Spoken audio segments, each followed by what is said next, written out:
Excuse me, actually, this is a wrong recording. Again, I am going to restart. Jauriye jauriye biyanam gale, biyanamot তোমার কুমলি জিয়া ভোকে দুখ পাই কটু চচুৰি কথান্ত জীৱ কান্দন্ত বখি দেৱ সদাশিৱ আজিৰ দৰে হিয়া বিদাৰক বিয়ানামবোৰ গালে বিহুৰ তালে তালে নাচনীয়ে নাচিনে আৰু কণমইনা ককাইদেৱে মাইকৰ ভলিউম আৰু বঢ়াই দিলে চাৰিওফালে আনন্দমুখৰ পৰিৱেশ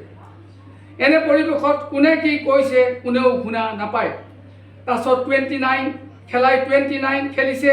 আমাভাৱে বন্ধুৰ লগত লগ লাগি পাগলৰ দৰে দৌৰা দৌৰি কৰি খেলি ফুৰিছোঁ টেকেলি দিনা ৰাতি প্ৰায় 12 বজালৈ এই আনন্দৰ বিয়াৰ ৰভাগৰত চলিল প্ৰথম দিনা ৰাইজক ৰাতি চাহ ভুজিয়া বুন্দিয়া ইত্যাদিৰে সেৱা কৰা হ'ল ৰাতি 12 বজালৈ গাঁৱৰ জমকি যুগতা বাইদেউ নুমলী পেহীহঁতে যাওঁৰে যাওঁৰে বিয়ানাম পাণ খুলি গালে বিয়ানাম শুনি আমাভাৱে এটা চুকৰ পৰা ভাতলিত মলিন হৈ থকা বাইদেউৰ মুখখন দেখি বুকুখন ক'ৰবাত বিষাই গ'ল কাৰণ দুটা দিনৰ পিছতেই ডাঙৰ বাইটিয়ে আমাক চিৰদিনৰ কাৰণে অন্য এঘৰলৈ গুচি যাব টেকেলিৰ পিছদিনা আমাৰ ডাঙৰ বাইদেউৰ গাঠিয়নত পুৱাৰ পৰা কণমইনা ককাইটিয়ে মাইকাৰত বিয়ানামৰ ৰেকৰ্ড বজাবলৈ আৰম্ভ কৰিলেই বিয়ানামৰ মাজে মাজে মহম্মদ ৰফি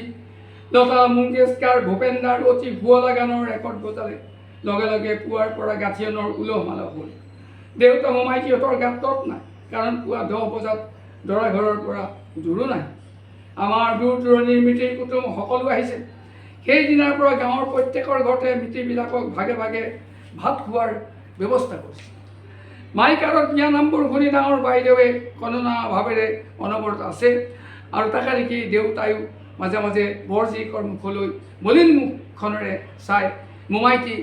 ভতিজাহঁতৰ লগত বিয়াৰ কামত ব্যস্ত থাকে এই দৃশ্য দেখি মনৰ দুখতে আমাৰ আগৰ বুকুখনো যেন মাজে মাজে ক'ৰবাত বিষাই উঠে অনুমান কৰিছিলোঁ ঘৰৰ ককাই ভাইহঁতৰো মুখবোৰো মাজে মাজে আমাৰ দৰে দেখা পাইছিলোঁ দিনৰ প্ৰায় 10 বজাত গাঠিয়নৰ দিনা জোৰোণ পিন্ধাই দৰা ঘৰৰ প্ৰাৰ্থী আমাৰ ঘৰৰ পৰা বিদায় ল'লে জেৰেঙা পথাৰৰ খাটি ম'হৰ গাখীৰ দৈ বৰা ধানৰ আঠাজাতীয় কোমল চাউল আৰু ঘৰৰে পেৰা বগা পুৰা জাতৰ কুঁহিয়াৰৰ গুৰেৰে জোৰোণত অহা যাত্ৰীসকলক অতিথি সৎকাৰ কৰা হ'ল আমাভাৱে আঁতৰৰ পৰা মন কৰিছিলোঁ যেন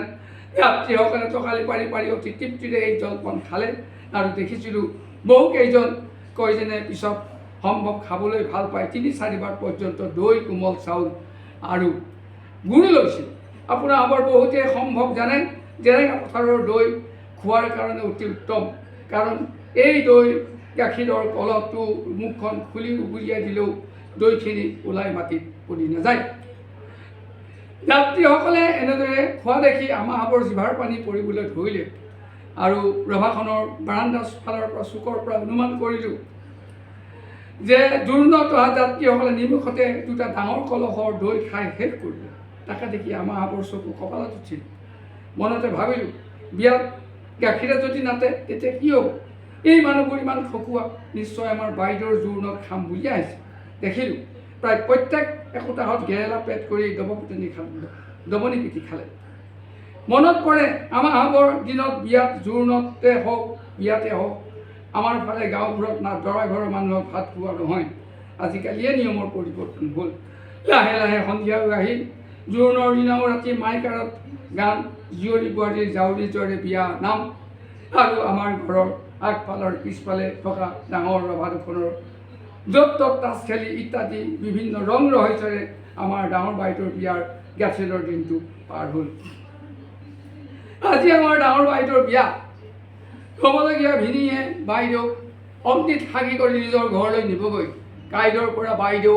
আনৰ বোৱাৰী হৈ চিৰদিনৰ কাৰণে আমাক এৰি গুচি যাব বিয়াৰ দিনা পুৱাৰ পৰাই মনৰ দুখত মাইকাৰত দুখ লগা বিয়া নামৰ গানবোৰ শুনি মাজে মাজে